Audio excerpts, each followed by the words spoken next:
matumizi ya mifumo katika usimamizi wa huduma za VVU, kwa sababu sasa tumekuwa na changamoto moja, wateja wanatumia vibaya dawa zile pale. Kuna wateja ambao wanatumia dawa zile katika kukuza kuku, nguruwe, wale wanyama ambao wanafugwa nyumbani wanazichanganya tu.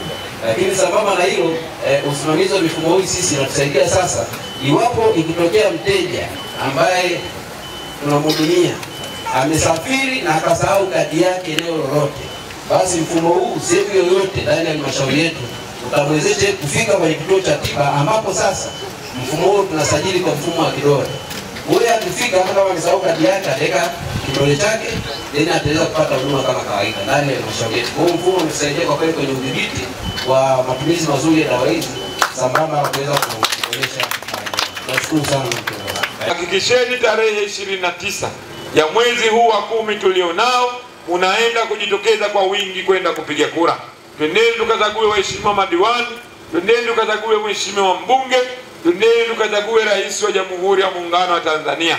Ni jukumu la kila mwananchi wa Ikumbilo kwenda kutimiza wajibu wa kikatiba pamoja na kutimiza wajibu wa kidemokrasia ndani ya taifa hili, kwa sababu Tanzania ni nchi ambayo inalinda amani, inalinda upendo na utulivu wa hali ya juu, hasa kwa wananchi ambao wanaendelea kuwasimamia.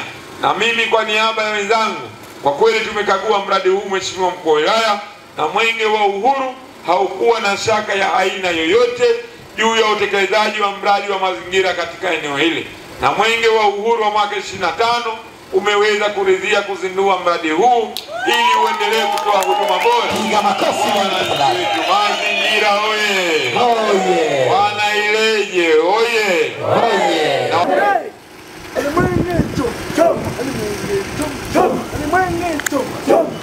Mradi wa ujenzi wa miundombinu ya maji na usafi katika zahanati ya Ikumbilo umezinduliwa na ndugu Ismail Ali Usi,